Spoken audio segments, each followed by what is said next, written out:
Right, can you say hello? Hello.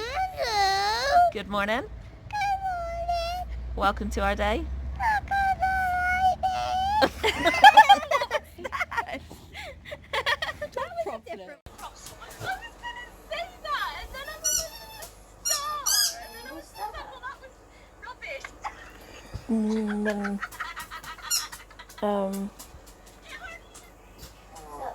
Yeah.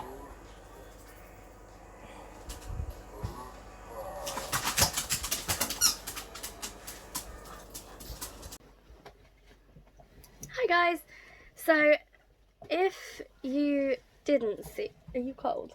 Bloody freezing. If you didn't, do you want me to shut the window? No? You okay? Third time's the charm. Today, I'll start it this way.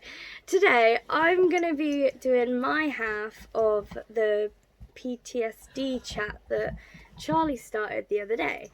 And if you haven't seen that video, then will you link it? Go get yourself some over there. What she said. I'll put it in the description. Cool, she'll do that. She's staring at my back, isn't she? Yeah, and you're raising up. She's the other side. Bit more. Eyes. Eyes. Oh! See you. Ooh. Oh. This ain't working out, is it? Should I put my bed up higher? It just needs to stop being stop tilting. Not too high, you'll push me out of bed. They're too high. That ain't working. Should I just hold it? Ooh. Felt like I can't breathe. If you just randomly fall, it's because you're balanced on top of The bed. which I've sat up. So, yeah. Anyway, Charlie's PTSD chat the other day was about her experiences with it being somebody who suffers from PTSD, and we thought that. What are you looking at? I wanted to see if Pickle was sat there staring at you. Oh, is she? Is she? Not yet? I can't see her. Okay. And so we thought that today that I could do a chat with you guys about my experiences of PTSD being a wife and a carer. So which bit to start on? How did you start? Well, I started on what it is and the misconceptions. Yeah, see, because Charlie said about that the other day, I won't repeat that. Obviously, these experiences are my experiences. Everybody's experiences are going to be different. So just because my experiences with Charlie's PTSD as her wife and carer are this way, doesn't mean that if you're a wife and carer for somebody who's got PTSD, doesn't mean Or that... husband. Yeah, exactly. It doesn't mean that your experience will be the same or anything. And obviously you may have experiences that I've not experienced, of which I can't really talk about because I don't know about them. But... Where is Dixie? I don't know. She sat here staring at me. 2 seconds. Sorry about that. The girls were ready for their Lily's Kitchen dentist stick thing. But anyway, so if you... I think I'd recommend, if you're watching this video and you haven't seen Charlie's video, I'd probably say go to watch that one first. Just because some of the things that I might be saying, you'd probably be able to understand a bit more maybe if you'd already heard about the things that Charlie goes through. Why is it focusing on me weird? There we go. It's alright. It was focusing on the back. It's fine now. Yeah, but you're becoming just the head. You're gonna flop again. Anyway, but yeah, so 4 minutes in and we're gonna actually get into the actual chat about it. So, I think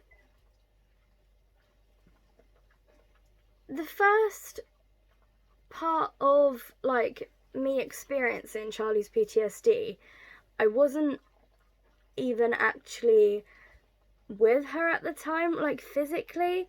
I think because it started when Charlie went into the mental health hospital, which I'm presuming you've told them. Yeah, I also told her about the domestic violence stuff though, with Yeah, which was before. it was, but yeah, I didn't know of any or like realize any PTSD symptoms that Charlie might have had before she went into hospital. I did say though that I didn't talk about it because Yeah, I didn't want to admit there was something wrong. exactly. So I didn't know about this kind of thing, and I at that point wouldn't have even known how to spot like the PTSD signs or anything. So the first time I experienced these sorts of things was when Charlie was actually in the mental health hospital, and so sometimes, particularly in the beginning, when I'd go in and visit, I'd quite often sit down with the members of staff and talk to them about how she was doing and things like that, because particularly in the beginning, Charlie was really not very good at that point. So it was quite often easier to find out things from the members of staff. And during that time, they sort of explained to me about dissociations and like sleep paralysis and stuff like that. I mean, the sleep paralysis situation, we didn't really find out about that officially until after you came out, did we? Yeah, because I had an episode at home. Yeah. Which we had no clue about it before. No. I didn't know why I was paralysed. So yeah, so they didn't talk to me about that because we didn't know about that. But in terms of like the PTSD stuff, they did. And then Charlie started to get better in terms of being allowed to come home, and that in itself was a really big thing. So when she first came home, because she was in there for like 6 months, there was like a big sort of adjustment period that, it might sound strange, but we basically had to like, yeah, learn how to live with each other again, because everything had changed. I went into I moved, I'm sorry. That was so rude. I went into hospital walking, Yeah. came out full-time wheelchair user Yeah. with worsened PTSD. Yeah, and other mental health problems. So it was really hard, particularly in the beginning. But quite often there were times at the start when I had absolutely no idea what was going on with Charlie. Despite the like the nurses and stuff at the hospital talking to me about it, I didn't know what to do. And I hadn't experienced it, so I didn't know what was actually going on. But eventually, I, like, after God, it was months. It literally took months.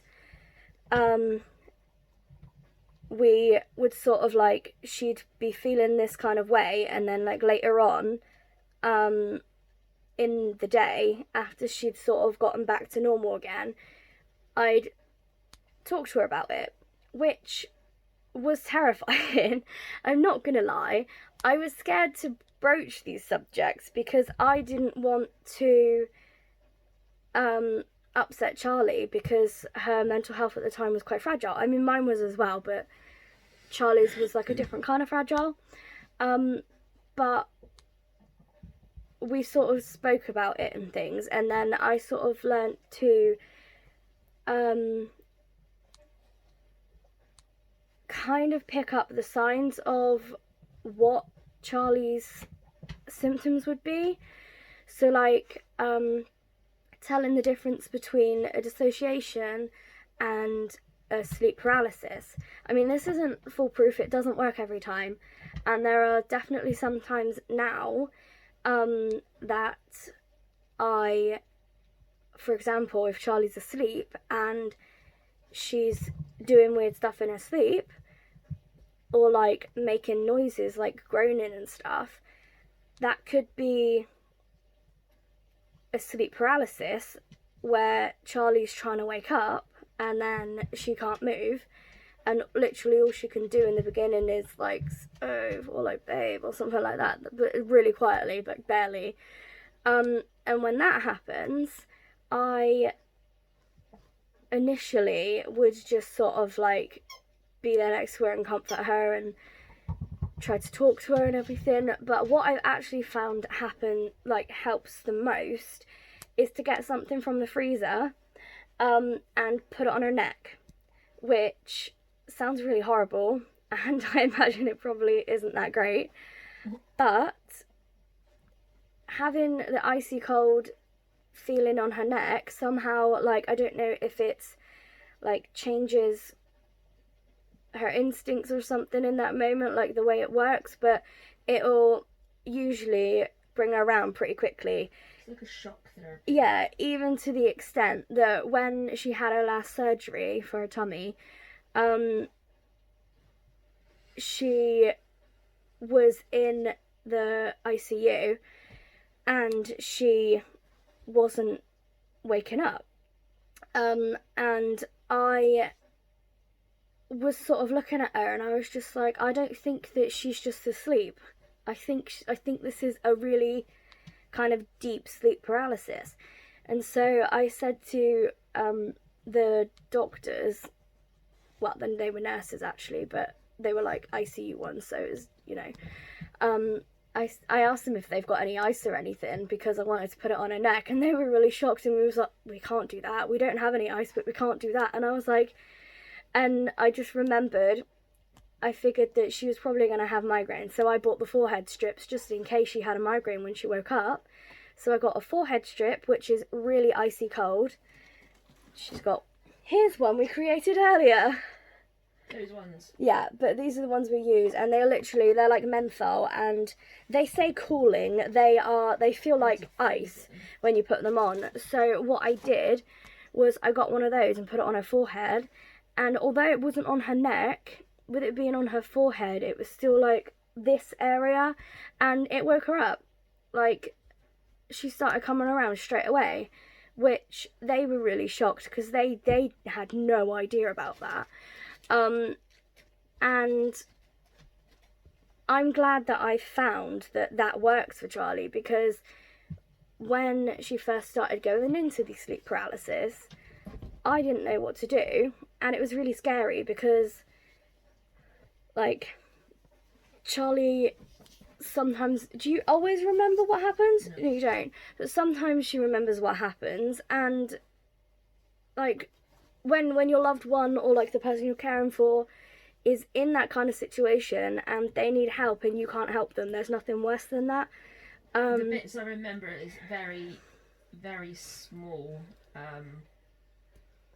and it's like broken up.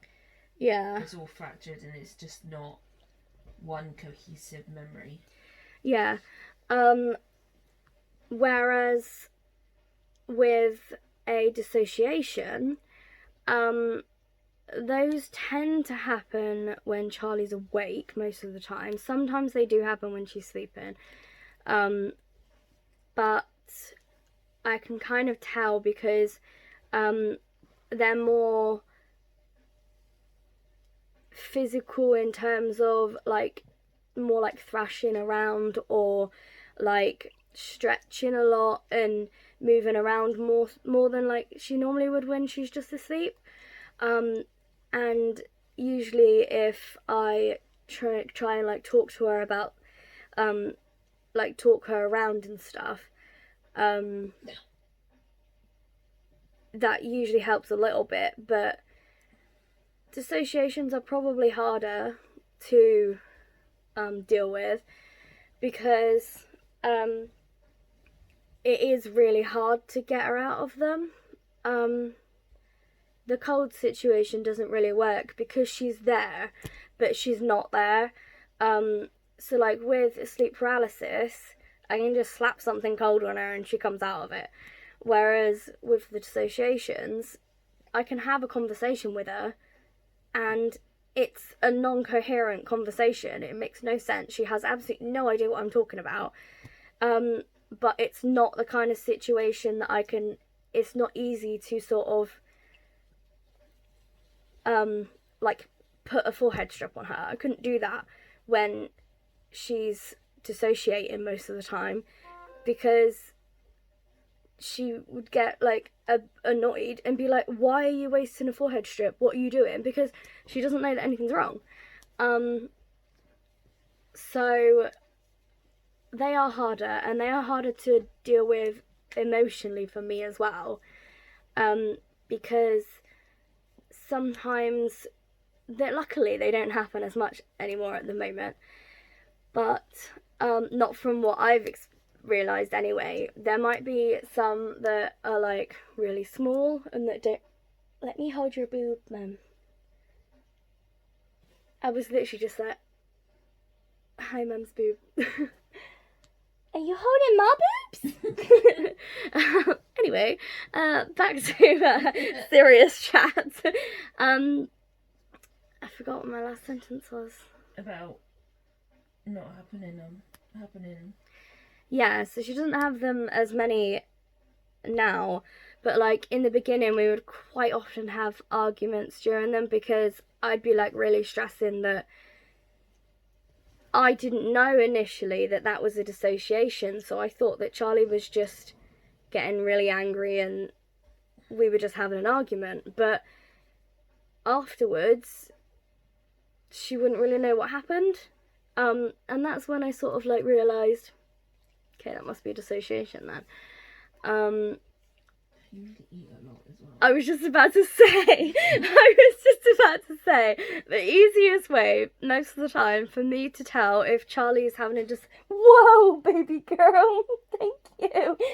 Did you see how intense that was? Yeah.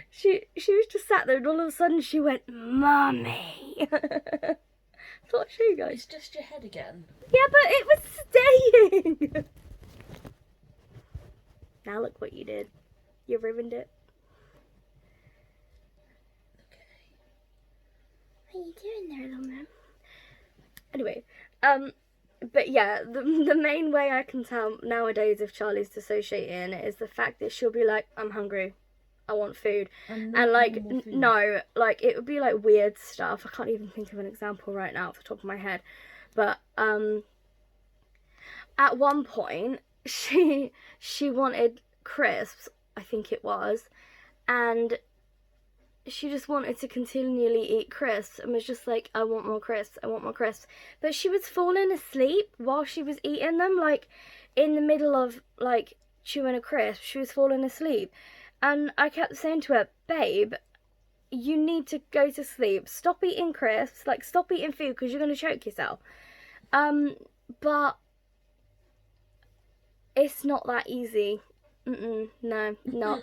Because when she's dissociating, even if she is falling asleep, if like I've tried 6 packets away from her before, but Charlie can get them back.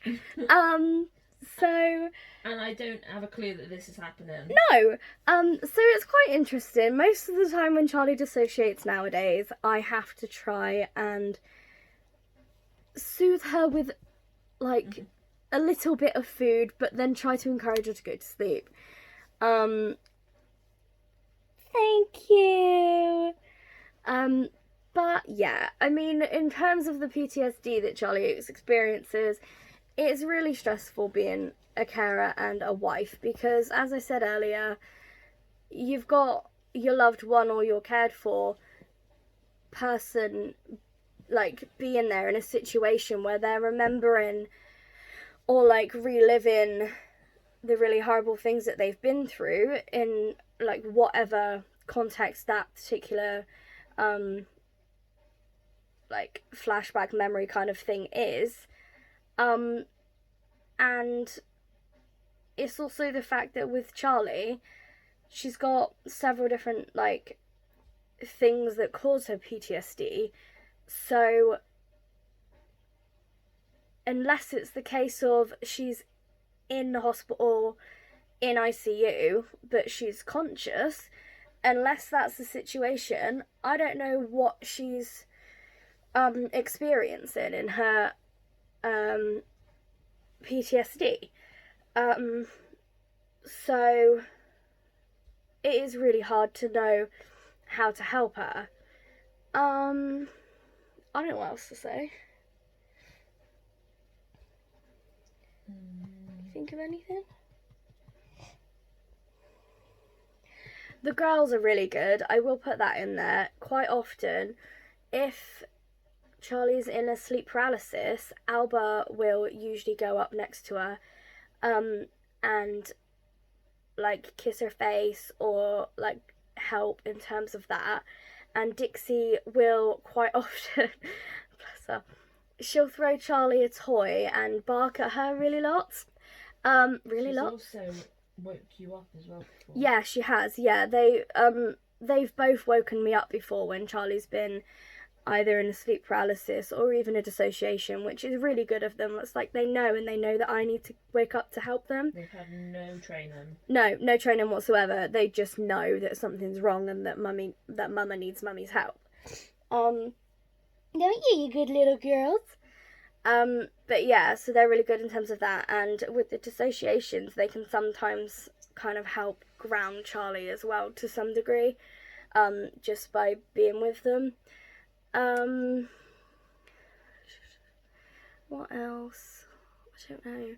If you guys have got any questions, like specific questions about my experiences with Charlie's PTSD or being a carer or anything like that, really, why are you being so cute?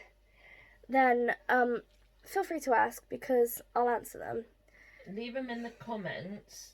If there's only a few, Sophie will answer them in the comments. If there's more than a few, yeah, then I'll do another video. Yeah. I can't think of anything else in particular.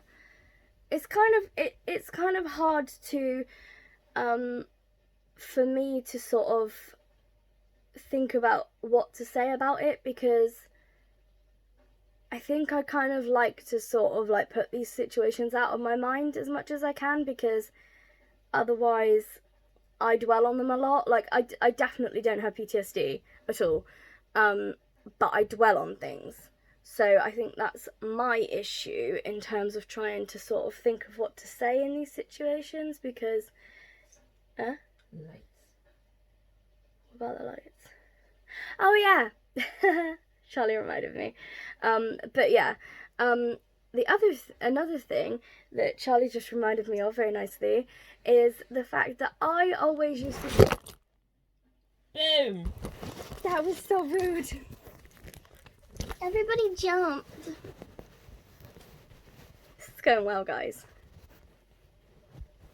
Take 242. 245. I can't go.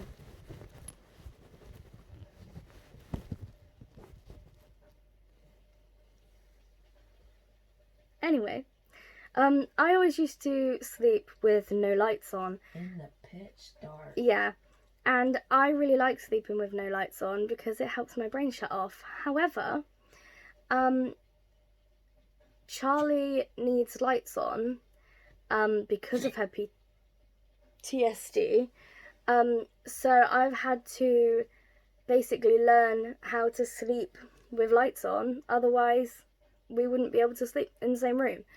Even to the point, like the blue hue from like TVs, the standby buttons, you couldn't even sleep with that on before. That's because they're awful. They are so bright. You used to have like blue tack. I did, yeah. I did have to have blue tack over it. But yeah, so I've had to sort of learn how to sleep with lights on and stuff, and with sounds as well. Like sometimes we'll have calming music on, or you're kicking me out of the bed, baby girl. Some form of white noise. Yeah, or something like that, which is I do find harder to sleep with sometimes. I mean, sometimes it's great, but, you know, it's just these kind of things that I've had to sort of learn to adjust to, because otherwise it would be me always sleeping on the sofa or something. So it's just the things you gotta do, really. What's the other thing? I feel like there's something else. No. I think so. Well, we've been here for 24 minutes. Whether it'll be less than 24 minutes once Charlie cuts it out all of the parts that you guys have fallen off or not, I don't know. Oh no, I'm keeping them in. Alright then, well, we've been here for 25 minutes. So I think we'll leave it at that today. And as I said, if you've got any questions or anything like that, just put them in the comments and I'll answer them one way or another.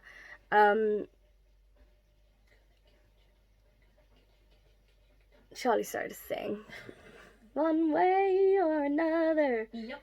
Yeah. Anyway, so we are going to go to bed now because it is late and Charlie needs to edit the vlog. And Elba's being really cute. And Dixie, I can't even see, but I'm pretty sure Don't she's move. just... If you move, the camera will Oh, fall I know, down. that's why I was trying not to move. But yeah, so we are going to go to bed and... Say your bit, babe. Thanks for coming on this day. That's. Oh, I'm sorry. You woke me up. I'm sorry. That was rude. Thanks for coming on this day with us. Oh, look to your left. Hi. Hang on a minute And then. we'll see you tomorrow. Good night, everyone. Good night. Boom.